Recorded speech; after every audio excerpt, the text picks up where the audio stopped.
Metro ticket price ಹೈಕ್ನ ವಿರುದ್ಧ ಒಂದು ಪ್ರೊಟೆಸ್ಟನ್ನು ಮಾಡಿದಂಥ ನಮ್ಮ ಬ್ಯಾಂಗ್ಳೂರ್ ಸೌತ್ನ ಸಿಟ್ಟಿಂಗ್ MP ತೇಜಸ್ವಿ ಸೂರ್ಯ ಅವರನ್ನು ಇಂದು ಬೆಳಗ್ಗೆ ಡಿಟೈನ್ ಮಾಡಲಾಗ್ತದೆ. ಒಬ್ಬ ಸಿಟ್ಟಿಂಗ್ MPಯನ್ನೇ ಡಿಟೈನ್ ಮಾಡಿದಂಥ ಈ ಒಂದು ಕಾನೂನು ಮುಂದೊಂದು ದಿನ ನಾವು ಸಾರ್ವಜನಿಕರು ಇದನ್ನು ಪ್ರೊಟೆಸ್ಟ್ ಮಾಡಿದಾಗ ಎದುರು ಧ್ವನಿ ಎತ್ತದಾಗ ನಮ್ಮನ್ನು ಅರೆಸ್ಟ್ ಮಾಡೋದಿಲ್ಲ ಅನ್ನೋದು ಯಾವ ಗ್ಯಾರಂಟಿ?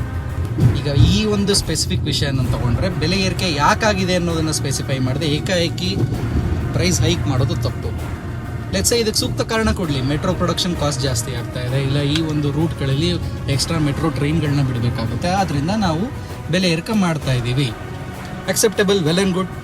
ಏಕಾಏಕಿ ಒಂದು ಮೆಟ್ರೋ ಪ್ರೈಸಸ್ನ ಹೈಕ್ ಮಾಡೋದು, ಸುಮಾರು ಲಕ್ಷಾಂತರ ಜನ ಪ್ರತಿದಿನ ಈ ಒಂದು ಮೆಟ್ರೋಲ್ ಪ್ರಯಾಣ ಮಾಡ್ತಾರೆ. ಇವರಿಗೆ ಒಂದಲ್ಲ ಒಂದು ರೀತಿಯಲ್ಲಿ ತೊಂದರೆ ಆಗೇ ಆಗುತ್ತೆ. ನೋಡೋಣ ಈ ಒಂದು ಸರ್ಕಾರ ಇದ್ರ ವಿರುದ್ಧ ಯಾವುದಾದ್ರೂ ಕ್ರಮವನ್ನು ತೆಗೆದುಕೊಳ್ತಾರೋ ಇಲ್ಲ ಸಾರ್ವಜನಿಕರಿಗೆ ಬದ್ಧವಾಗಿ ನಿಲ್ತಾರೋ ನೋಡೋಣ. ಇನ್ಸ್ಟಾ ಜರ್ನಲಿಸ್ಟ್ನ ಫಾಲೋ ಮಾಡ್ಕೊಳ್ಳಿ, ಈ ಥರ ಅಪ್ಡೇಟ್ಸ್ಗಳನ್ನ ಕೊಡ್ತಾ ಹೋಗ್ತೀನಿ. Thank you.